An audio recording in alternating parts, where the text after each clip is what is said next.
c'est la compagnie Les Anges Michus. On est à Aubervilliers depuis 2009, très exactement.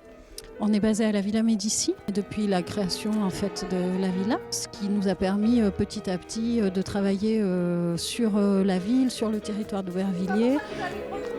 On propose un théâtre hybride qui mêle théâtre visuel, très visuel, où le mot est présent mais sans être vraiment du théâtre de texte.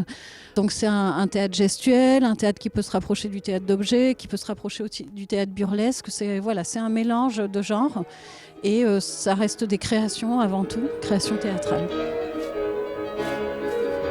Alors là on en est au tout début des répétitions. Donc on peut dire que c'est une phase de recherche et d'exploration. On n'en est pas encore à réellement la répétition, c'est-à-dire refaire. On en est à farfouiller dans les pistes de travail qu'on a, chercher et développer petit à petit. Et avec ça, on va développer petit à petit toute l'écriture du spectacle, toutes les images qu'on veut avoir et affiner complètement le propos qui pour l'instant est assez large puisqu'on est sur les thèmes de l'amour au sens large, du mariage, des noces, du duo amoureux, de la séparation, de la déchirure entre deux êtres. Voilà, tout ce qui tourne autour de l'amour et aussi des noces. C'est la rencontre.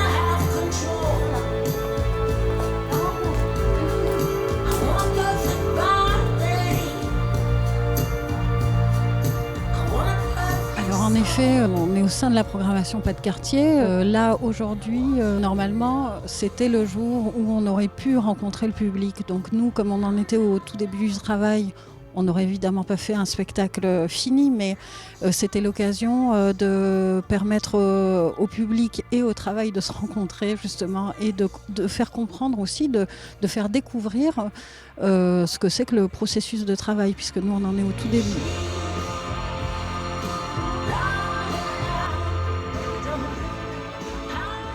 Ça ne fonctionne pas en troupe, les Anges Michus. C'est plutôt un laboratoire de travail autour d'un univers qui est très précis, qui est assez difficile à définir. On en a tous un peu une image qui n'est pas forcément la bonne. Moi j'aime bien dire, quand je parle du travail d'Anne à des gens qui ne le connaissent pas, je dis souvent c'est un univers à la Tati. Mais c'est complètement réducteur, mais il y a quelque chose de ça que je retrouve dans son boulot. C'est une compagnie que je connais depuis longtemps. C'est vraiment un lieu de surprise pour les comédiens. On ne sait jamais où elle va. Je sais où je mets les pieds, mais je ne sais jamais comment je serai chaussé à la fin de la création. Mais t'es con quoi, toi? Mais ça va pas ta tête. Et tu fais pas ça à mon mec, toi? Mais non, attends, calme-toi. C'est pas qui t'a pris? Hein? Mais regarde-moi, toi. Mais ça va pas être le match, là.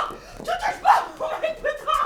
Déjà, je voudrais dire que c'est une écriture collective, c'est-à-dire que, évidemment, moi, je suis au départ du travail, mais en fait, au bout du compte, on est dans une écriture vraiment collective, puisque une grande partie de l'écriture vient du travail d'improvisation.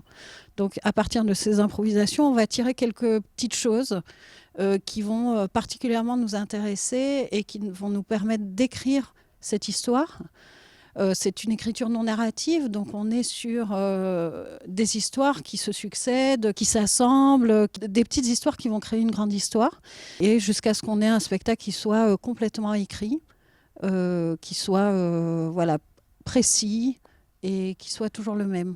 Mais tout ça passe par un long travail d'exploration où on est obligé de se perdre, où on a besoin aussi de se perdre dans le travail pour pouvoir petit à petit préciser, affiner. Voilà. Moi j'en ai marre que tu prennes ta défense tout le temps.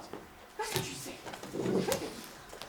un homme, un vrai, tu oserais de temps en temps affirmer qui est ta femme. Oui monsieur, oui. Fais chier. Oui. En fait, là, on se permet tout.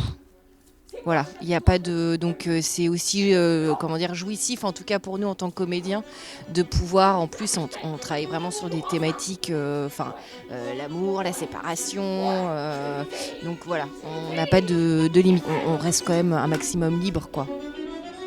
Moi, j'ai jamais travaillé sur un spectacle où il n'y avait pas le texte dès le départ.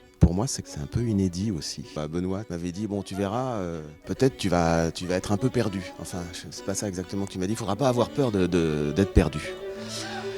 Et effectivement, j'apprécie de plus en plus de l'être, en fait. Myrtille est un petit fruit sec, gorgé de soleil. Elle aime l'intimité humide des forêts du sud Finistère.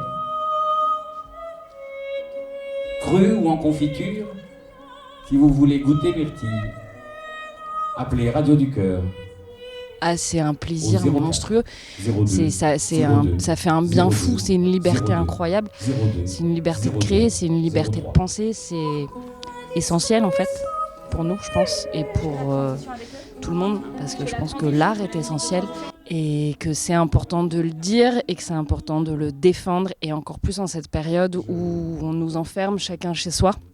Et l'art, en fait, c'est primordial pour ne jamais s'arrêter de penser, ne jamais s'arrêter de rêver, voilà, et d'être ensemble, parce que l'art, quelle qu'elle soit, c'est aussi être ensemble, même si on n'est pas d'accord des fois, mais ça reste quand même être ensemble.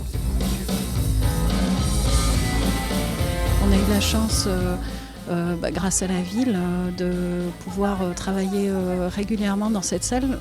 Moi, j'aime beaucoup travailler ici. C'est une salle qui est très agréable pour travailler, qui est bien équipée. Donc c'est à chaque fois un plaisir de revenir. Et en plus, là, par exemple, le fait de pouvoir montrer un travail en cours, donc quelque chose qui n'est pas fini, qui n'est pas abouti, où on peut parler aussi de nos questionnements par rapport à un processus de création. Moi, je trouve ça vraiment formidable. Et on ne peut pas le faire partout. Donc quand on peut le faire, on est content de pouvoir faire ça.